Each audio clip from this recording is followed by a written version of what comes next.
Okay, so we have a new episode of Legends and Leaders, and it's great to have Brian here. Brian's the founder of UGG, really transformed the footwear market, making this Australian sheepskin product accessible to the whole world, and really bringing something like that to the United States. It was unprecedented, and it was you had the insight to be able to do something like that, and it made a big difference. So I'm excited to get into your story and appreciate you coming on.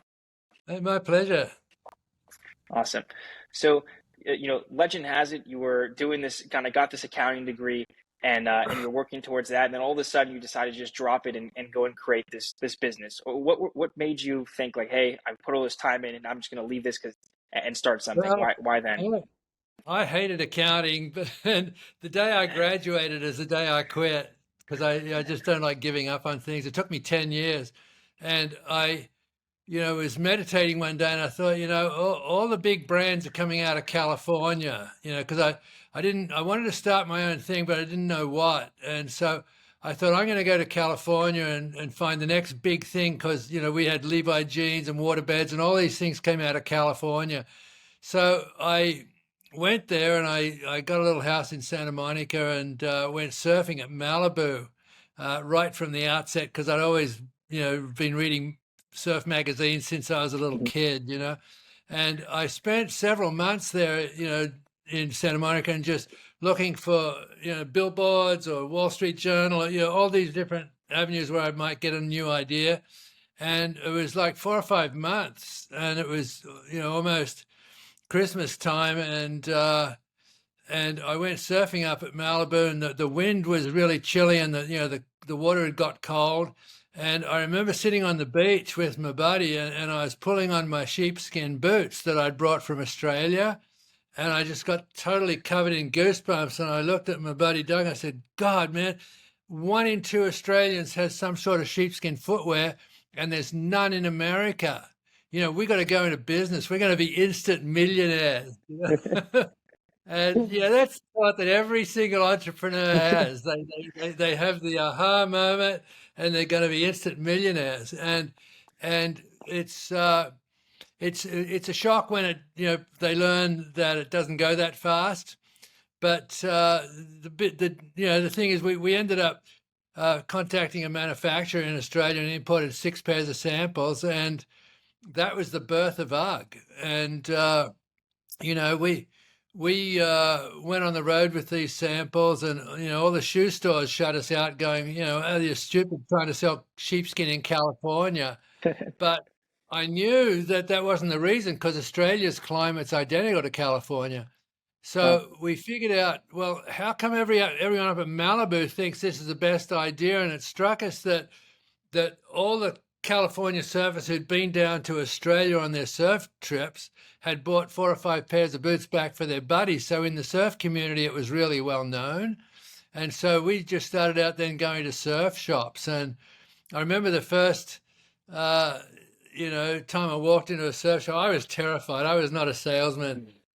And I opened up this little bag of samples and the owner goes, oh my God, Ugg boots, they're great. What are you doing with those? And I said, well, we're thinking of importing them into America. Oh my God, you're going to make a fortune. They're the best. And the next store says, oh, Ugg boots, yeah, I got a pair. They're the best. You're going to make a fortune.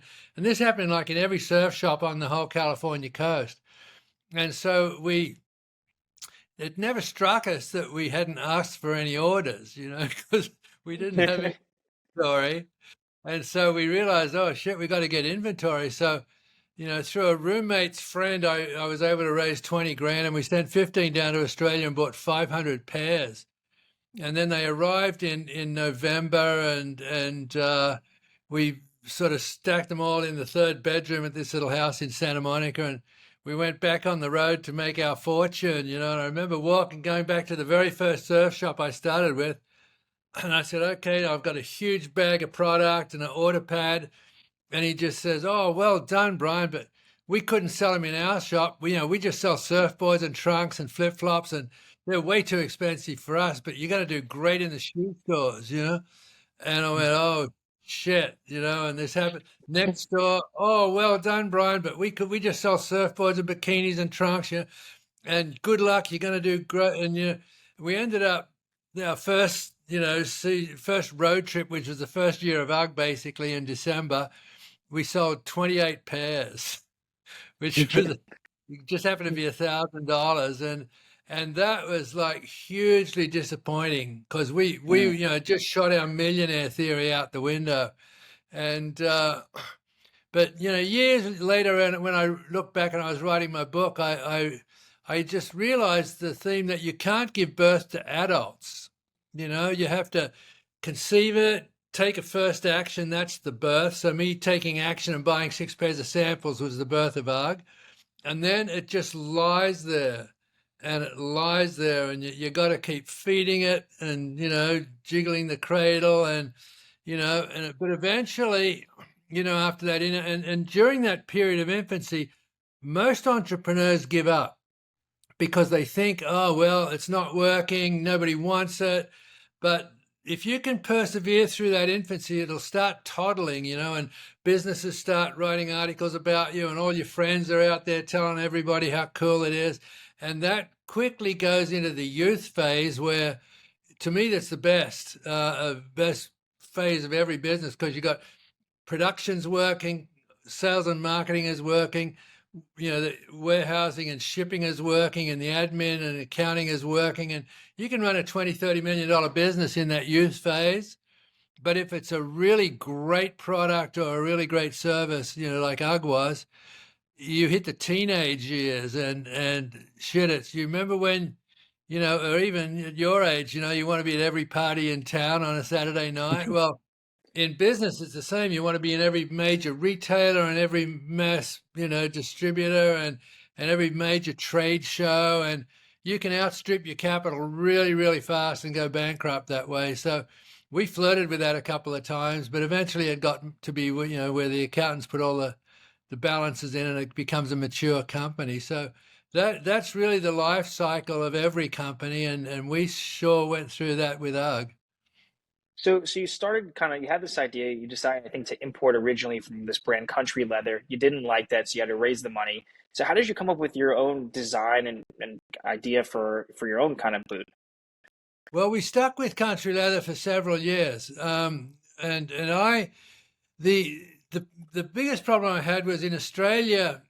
The product was shitty, really shitty. I mean, I've still got the first samples. It's got glue all over it and everything. Huh. And the biggest challenge was to try and tell my manufacturer that these will not sell in America. We'd have one boot with a nice stiff skin, and the other boot would have really soft skin. And in Australia, there's this saying that, she'll be right, mate, and that solves all problems. She'll be right, mate. Just sell them as a pair. They won't mind. I said, it doesn't work over here, man. We got to get them. The product has to really improve. So for 2 or 3 years, really focused on product improvement and a few new styles. And that was when it started to become a real business. Hmm. So, was it difficult to was your family supportive of you initially? I mean, you took in 20,000, and then you only did 20 something pairs. It may have been kind of difficult at that time. Oh yeah, yeah. My wife, thank God, was working, and she bailed me out for several years as we were getting it going, and but the the marketing aspect is what really made it change. Like I had started, like after that 6 pairs, $1,000 in sales. The next year I thought, okay, I'm going to advertise. So I wanted to, got these models and posed them on the beach at Wind and Sea, and it's down in La Jolla here, and perfect hair and perfect clothes, and the boots were like the major part of the ad, and I ran the ads, and the next year sales were like 6,000 in dollars, and I was so disappointed. And so I got a summer job, and the next year I thought, okay, I'm going to get better looking models and more expensive photographer, and pose them on the beach again with the models, and sales that year went to about 10, 12,000. Again, I couldn't believe it. It should have been way more than that. And so that summer I was working on a golf course just to pay the bills, and I decided I'm going to give up. And the Americans just didn't understand sheepskin like the Australians do. And so I decided, okay, when winter comes, I'm just going to sell the rest of the product and go out of business. And Oh, it was about October, and that's when the first big storm always hits California, and Californians, they think, oh, it's winter, like that day. And so I got home from the golf course. I was totally soaking wet, and my answering machine had about 25 or 30 messages on it going, hey, Brian, all my surf shops. Oh man, there's been people in the store all day. They're screaming for UGG boots, and we're out of them. Can we come and pick them up? And so I realized I couldn't even go out of business properly. And so I called up Australia, country leather, and ordered a whole bunch more, and now it started to take off. But when I thought, okay, what am I going to do for advertising? I realized that, you know, I don't understand why it's not working. So I called up a buddy of mine. He was one of my retailers here in San Diego, and we went out and had a beer at his surf shop.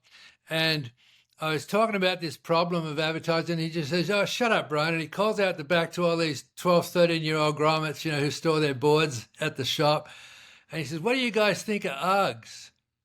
And every one of them, they just went, oh, those Uggs, man, they're so fake. Have you seen those ads? Those models, they can't surf. I And know. like instantly, I realized I've been sending the wrong message to my target market for 3 years. And it wasn't like it wasn't working. It was actually harming the brand. The ads were I was embarrassed when I saw it through their eyes, right?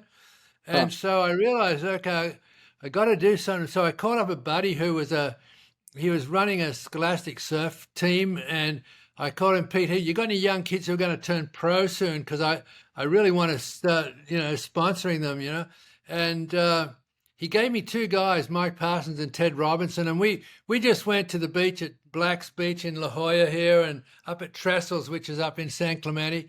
And I just took my own little camera and I just shot shots of them walking to and from the beach and down at the beach, and and I ran those ads in October, November, December, and the sales went to $220,000. Wow.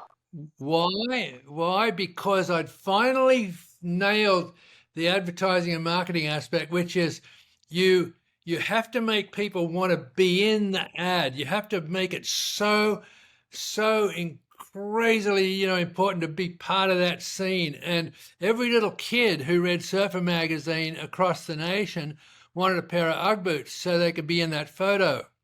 So they go to mom, all the cool kids at school have got Uggs. I want a pair for Christmas, and that was really the beginning of the lifestyle marketing that I did, and that's appropriate for what you're doing with your shoe brands. You've got to figure out what gets that consumer hooked. Right. I totally agree. You had there was Brian, you mentioned like that Oprah, she put the shoe on like one of her best items to buy list, and that like really took the brand to a different level. How did that happen? Was it just she just found them Well, and liked them? yeah, that was years down the line. Like we nailed the surf market, and then doing the same thing with young snowboarders, we got into the snowboarding and ski market. And then back east, I realized, for years I was stuck on the East Coast. Well, what do kids do here in the winter? And one of my sporting goods stores says, well, they all play hockey. And I looked up the hockey market and I went, oh, shit, it's twice as big as surfing. And so I started advertising with youth hockey in Minnesota, and that sort of bled out all the way through to New York and Boston. And so we had all these, really weird images for UGG, and no real one theme. And I wanted to come up with this casual comfort theme. And so I did a big PR campaign, and we ended up getting on the front cover or the front page of the lifestyle section in USA Today. And Huh, that's what took it nationwide. And really? when I got back from my interview with the girl with USA Today, who she was the fashion editor, she ran the article the next day. It was a whole page in USA Today about the whole shearling industry and sheepskin and the role of footwear, and it was Huh, all my competitors. It was just incredible, and that's what made it become a real recognized comfort brand in the US. But how I got to Oprah, this is now that like at the end of the, I'd been running the company for 18 years at this stage. And I remember getting a call from this girl, Trudy Styler, who's in London. She's the wife of Sting, and she'd been, calling me 3 or 4 seasons in a row, and I had to send like 20 pairs of boots to all 20 of her friends. And it was a pain in the ass because I had to do customs invoices, and it was right in the middle of our busy shipping season. But we wanted to be in that cool set, so I did it. And after this Christmas, it was like 94, and she called me up and said, "Oh, Brian, look, I need the hugest favor. I've just been to a seminar. It's changed my world, and I need the perfect gift. Can you give me a pair of tall sand size 8, UGG boots, perfect condition? And here's where to ship them." And she goes, "Oprah, care of Oprah Winfrey in Chicago." And so we shipped those boots over to her and immediately she ordered 20 more pairs for her staff. And we were like, half of us in the company wanted to announce it to the world. But I knew, that theme, you can't give birth to adults. Had we gone out and done that, we didn't have the money or the depth of the company to get enough product to supply that demand. And so it was the same year that I negotiated to sell the company to a big public company or another public company in the shoe industry.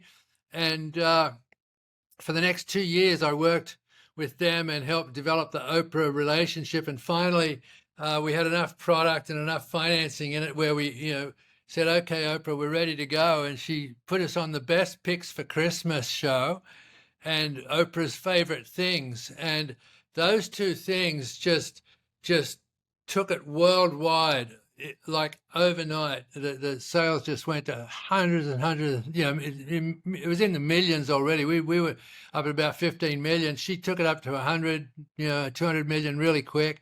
And then over the course of developing that relationship, it hit the billion mark about 6 years ago, and it's been 2 billion a year in revenue since then. So it's just a remarkable story. Yeah, agreed. Just kind of going back on something. So, like, where did initially you're kind of coming up with the name for the brand? Where did the UGG name come from? Nobody knows. It was descriptive of sheepskin boots since the 1930s. Huh. And, there's a few old guys in Australia who claim they invented it, but they can't prove it. And it's just, the the it never got trademarked down there. And Hmm. when I came to America, I did a legal search and found that there's never been any UGG use in America. So I registered UGG. In Australia, it was UG or UGH or UGH. There was no consistency whatsoever. But that was the descriptive term UGG. What I did when I registered the brand was that I built the brand around that word or those letters, right? And brand Mhm. building is entirely different from sales and marketing and having a good product. Brand building is a long process, and like your brand is not your trademark, and your brand is not your logo, and your brand is not your product, right? Your brand is what do consumers think of you, and it takes a Mm. long time to develop this following of you could like those first two surfers, they were like the first influencers, right? They were influencers in that surf market, and then I found them in the snowboard market. So I was using influencers way back, nearly 40 30 35 years ago. Now, with the internet, we didn't have the internet back then. Now the internet's there.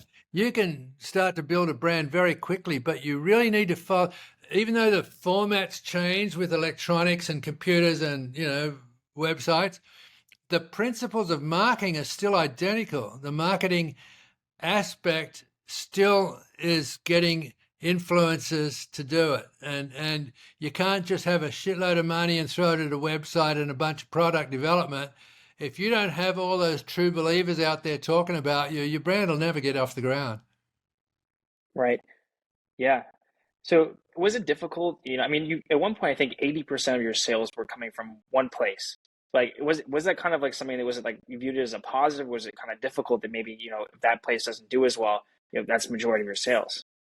Yeah, back in the early days, it was all surf related, and you may not know this, but so many brands have come out of the surf industry, worldwide brands, and so Yeah. the the surfers are very early adopters. They'll Mm. pick up on anything that's new because they haven't seen it before. When you get back to Minnesota, if it hasn't been around 10 years, they're not going to touch it, And so there's this different mentality. And so, yeah, 80% of my business was tied up in the California surf market. And that's not a good way to run any business. So that's why I started to branch out into, the hockey and the surfing. But I mean, the hockey market. But even that wasn't big enough for the American market. That's why I had to come up with this global brand of casual comfort, and that was really the key to the big growth. How did you change the perception, like around, like, you know, some people thought maybe it was clunky or was too hot and didn't do well in certain environments. Like, how did you just change that perception for the It American was customer?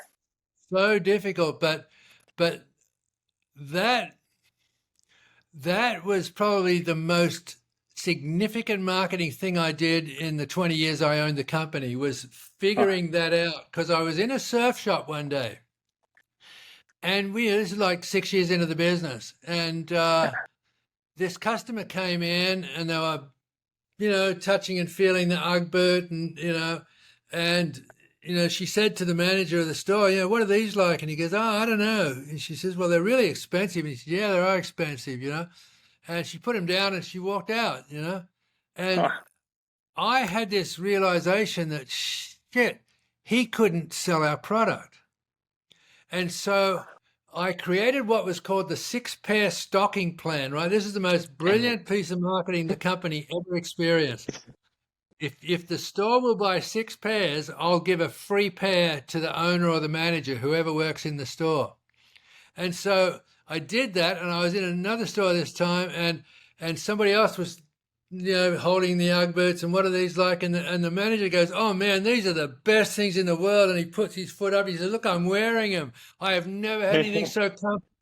And they don't get hot. They breathe, and I've washed them, so they're really you cannot rip them. And like he turned out to be one of the best salespeople purely because he wore them, right?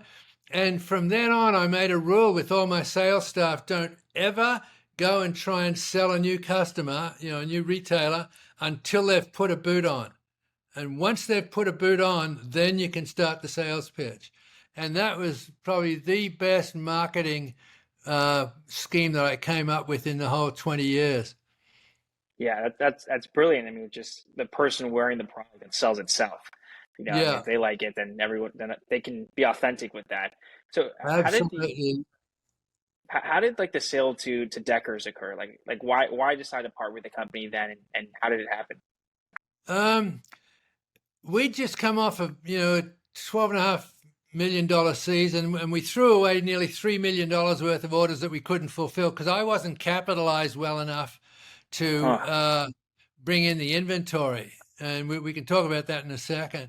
Um, and we had all the new product out we had 30 sales reps all across the country, and the orders coming in was so great. It was looking like being a 25 million season, this coming year. Like this was in February, and we start shipping September, October, November. And it looked like $25 million was going to be the target. And I knew that I had no way of finding the finance to build that much production. And ironically, there was a guy. His name was Doug Otto, and he had been. I met him, way at the very, very beginning of starting UGG, and he was trying to sell these triple decker sandals. They were pink, yellow, and pink neoprene with flip flops, and they were called triple deckers. And so his company was called Deckers, and he ended up licensing a whole bunch of different Australian products, and then eventually he Huh. took on the license for Tiva sandals, Huh. and built that business. And when the outdoor market took off in the early 90s, Teva just took off, and they went from like 12 to 60 million in sales, and he took the company public. And so fast forward, to 1994, early 95, I was going to a trade show in Atlanta, a huge show called the Super Show, sporting goods and everything. And I'm already realizing that I can't keep this company any longer. It's too big. And way up the other end of the baggage claim was Doug, right? And I thought to myself, oh shit, he's got a public company with 25, $30 million of cash. His company dies every winter. We die every summer. You put these together and it's just like the perfect dream business. And so I walked up to him and we high-fived, and I said, hey, Doug, we've often talked about selling the business, but, now's the time. And so that afternoon we had the accountants back in California talking to each other about the possible sale. And it took about 9 months to complete that with all the due diligence and documentation and everything. But it was the perfect exit. We sold it for cash with a royalty stream. And that was like going public without having to go public. It was just the best exit that we could get. And if I look back, I was not the right person to take it into the billions. I love the entrepreneurial chase. I love the uncertainty of it and the chaos. But you put me in a public company and full of meetings and shit, I lose interest really fast. So it was perfect timing to hand it off to somebody that could take it out into the public market. How was it for you, like adjusting to kind of a different role with UGG? I mean, because you built it up really from nothing, and it took a lot of self belief and a lot of time on your end. And then you sell it, and like, what was your role like after that? Did you have any role with the company, and like, kind of, what did you start doing after? Yeah, they wanted me to be VP of marketing, but I didn't want to be inside the company. So I stayed as a consultant. And for a Mhm. couple of years, I worked on the Oprah deal to get that all streamlined. And and then I just walked away from it. And I wasn't at all upset, um, even though now it's in the billions. I'm still so proud of the brand, and how they're Yeah. working it right now. And if you look at that birth to adult scenario I outlined, I Mhm. conceived it at Malibu Beach. We went home and did some research and bought 6 pairs. That was the birth of UGG. And we went through that horrible infancy for 3 years with all that really shitty marketing, right? And then we finally clicked the marketing aspect, and then it got into the toddling stage, and we ran that, and then it got up to 3 or 4 million, and we're starting to get real momentum, and then it got to 8 to 10 million. So we're now in the youth and early teenage years, and we ran that to what, nearly 15 million in sales orders. And so that was like the teenage years. And when I sold it, it was like handing my daughter off to the new husband who's going to take it out into the world and make it become something. So from that philosophical standpoint, I still am. I'm really happy at how the whole transaction went down. Just the last question that I have, Brian. So, based on kind of your understanding of the footwear space, and you saw this new trend, brought it out, are there some trends that you kind of see now in the footwear space that you think could be, the next big thing? Like, what would those be? Um, you know, with the marketing, through the internet now, with the changes and things, there's such a proliferation of shoe lines, and whether it's women's shoes and soft pumps, or radical plastic shoes, or different materials. The bottom line is, shoes design hasn't changed much in 3,000 years. you know UGG boots were just sheepskin stitched together like moccasins, and they kept wearing out after a week. Wearing them out. So some guy in Australia glued some linoleum to the bottom, right? Like, from a floor tile, and that was the original sole, and then it evolved from there. But still, it's just a shoe, and so all these people. who are out there trying to build their shoe brands, I see them doing one thing wrong. They think it's the product and their tweak on the product that's going to make it work. And that's really not the truth, because even if even if it works for the first season, then everybody's going to assume where's the next season's line. Well, I don't have one. I just came up with this one. So the shoe isn't the item that's going to make a fortune. The brand is going to be what is valuable. And so you have to figure out, okay, how can I position this so everyone thinks it's so cool to have a pair of these? I want to be on that wagon train. Do you understand the Huh. difference? Yeah, no, I think I do. It's about perception of the product. I mean, you have to have a great product, but you need it to be The viewed as product's this. critical. Yeah, it's got to be a good product, because otherwise it won't go.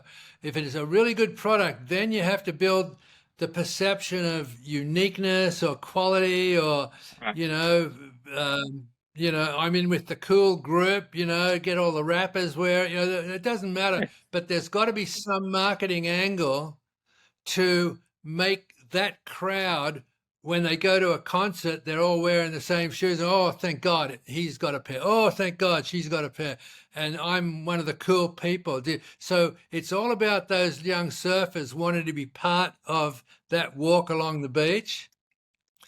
And you got to figure out in your market what is going to make it cool, because it's all about the brand.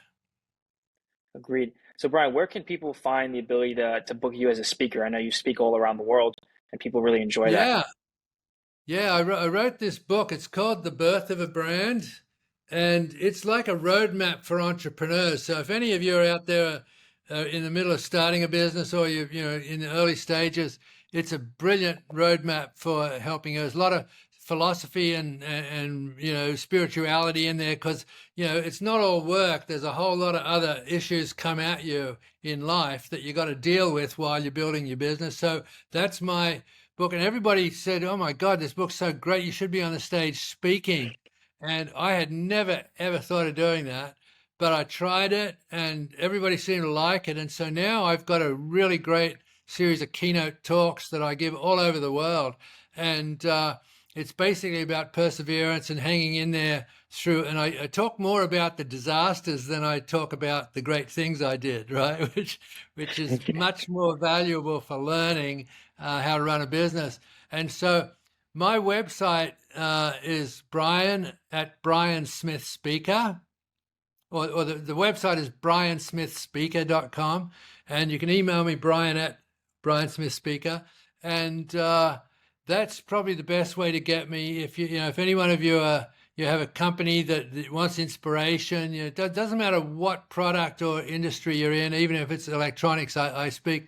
I'm really popular with finance conventions, believe it or not. Um, yeah, just contact me through that, and I'd love to come visit with you. So, Brian, I appreciate you coming on. I think you have an incredible story. It's just fascinating that you kind of had this idea and said, I think there's a market fit, and worked at it for years, and really made something that is a global brand that changed the world, and that really created its own category. I mean, who else has done sheepskin boots at the scale that you've done? So I appreciate you coming on, and I wish you a lot of success with whatever you do next. Thank you, Ben. Good luck with everything in your podcast.